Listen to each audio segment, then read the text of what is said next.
Alhamdulillah, hari di mana kebahagiaan petani itu tercapai. Kenapa? Karena produksinya meningkat, tentu pendapatannya meningkat. Kita mencapai stok bulog 5.198 ton. Ini tertinggi sepanjang sejarah dan selama kita merdeka. Kemudian bulog gudangnya yang tersedia hanya 3 juta ton. Tetapi berasnya 5 juta ton, sehingga harus sewa gudang 2 juta ton dan semua sudah penuh. Khusus di tempat ini sudah sewa gudang 102.000 ton yang terisi 80.000 ton. Nah, ini seluruh Indonesia, teman-teman wartawan, teman-teman pengamat, teman-teman guru besar, silakan cek. Boleh cek seluruh gudang-gudang seluruh Indonesia tanpa kecuali. Kita bebas. Kami minta di Rut Bulog agar diberi ruang untuk seluruh teman-teman kita yang ingin melihat langsung. Bahkan aku lihat anak-anak SMA, mahasiswa, aktivis masuk ke gudang. Silakan masuk, silakan cek. Karena ini adalah tanggung jawab kita bersama.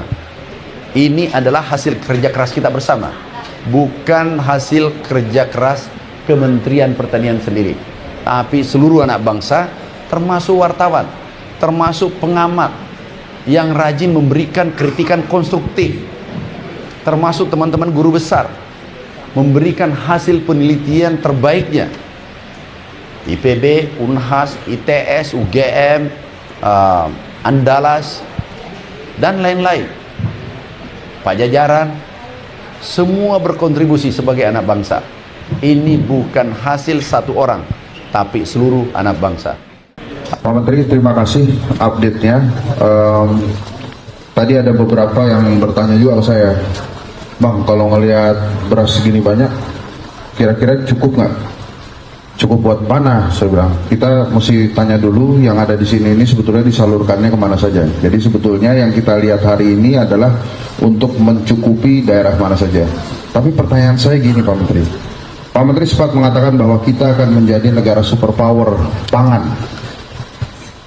Nah, waktu itu terjadi polemik juga di masyarakat. Superpower pangan ini maksudnya apakah mencukupi kesediaan beras di dunia, atau yang dimaksud dengan super pangan itu adalah termasuk hal-hal lain yang bukan makanan pokok kita, seperti jagung, sayur mayur atau buah gitu. Nah, ada juga pertanyaan-pertanyaan kritis tentang pernyataan Pak Menteri ingin menjadi negara superpower. Sampai kapankah istilah superpower pangan itu terpenuhi?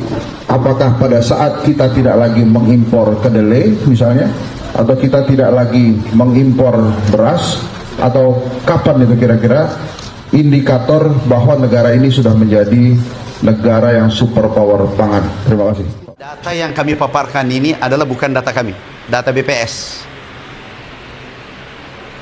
Bisa ditunjukkan NTP kita.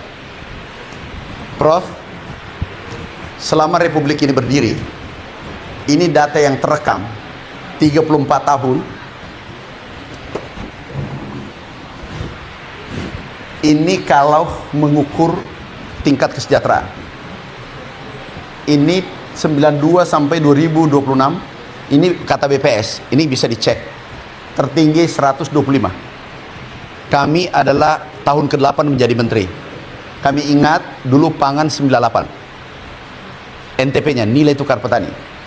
Berikutnya, ini clear dari BPS. Kalau data saya bisa subjektif, tapi ini data BPS. Next. Kita lihat. Nah, ini yang menarik, Prof. Ini ahlinya Pak Prof nih. Mana tahu ada masukan. Dulu saya masih ingat, Menteri Keuangan dulu Ibu Sri Mulyani. Aku pas di sini. 2016 17 di sini. 2016 beliau katakan, kami di sidang kabinet, Pak Menteri, kalau bisa 3,5%, aku traktir. Setelah itu 2029, mungkin beliau lupa, sebelum saya turun berhenti menteri di 2029, aku main, Pak Ibu Menkeu, belum aku ditraktir. Ini 3,9, 3,8 waktu itu pertumbuhannya. Oh ya, gampang aku traktir Pak Menteri. Jangan, supaya itu menjadi kenangan dan bisa aku tagih setiap saat. Aku canda dengan beliau. Oke, Pak, kami serah terima di sini, Prof. Dan ini ahlinya di Bapak nih. Naik 5,74 kata BPS. Inilah kenaikan tertinggi. Kalau nanti Bapak mau tanya, kenapa bisa terjadi, kami bisa uraikan. Tapi ini dulu saya katakan, ini kan terukur 25 tahun ini tertinggi. Kenapa? Sarana produksi baik, pupuknya dikurangi 20%, irigasinya kita perbaiki, pompanisasi, kemudian HPP-nya kita naikkan. Petani bersorak dan menikmati ini. Seluruh Indonesia 115 juta keluarga petani dan keluarga rumah tangga petani 29 juta orang lebih sekarang menikmati ini. Berarti ini kesejahteraannya lebih baik, tentu daya belinya naik. 4,69 Indonesia yang melapor. Tunjukkan FAO 35,6. Tunjukkan Amerika United States Department of Agriculture. Ini 34,6. Artinya Amerika mengatakan 34,6, Indonesia FAO 35, beda 0,4. Indonesia 34. Kira-kira kalau ada sarjana hukum belum pernah belajar beras mengatakan salah, menurut Bapak mana yang benar? Menurut Bapak nih, aku bertanya satu nih, menurut Bapak mana yang benar? Ini enggak. Ini aku bertanya teman. Enggak fair itu. Dituntut kita di akhirat nanti. Aku tanya, FAO adalah putra terbaik dunia dari situ. Amerika sangat canggih, kami dari sana. Kemudian Indonesia terstruktur. Kenapa cuma data pertanian dikejar? Kalau data ini salah, berarti seluruh data ini yang ada sensus sapi, sensus salah kan? Nah, mana Bapak percaya 3 institusi yang besar dunia, kemudian sarjana hukum yang tidak pernah belajar pertanian, datanya mana Bapak percaya?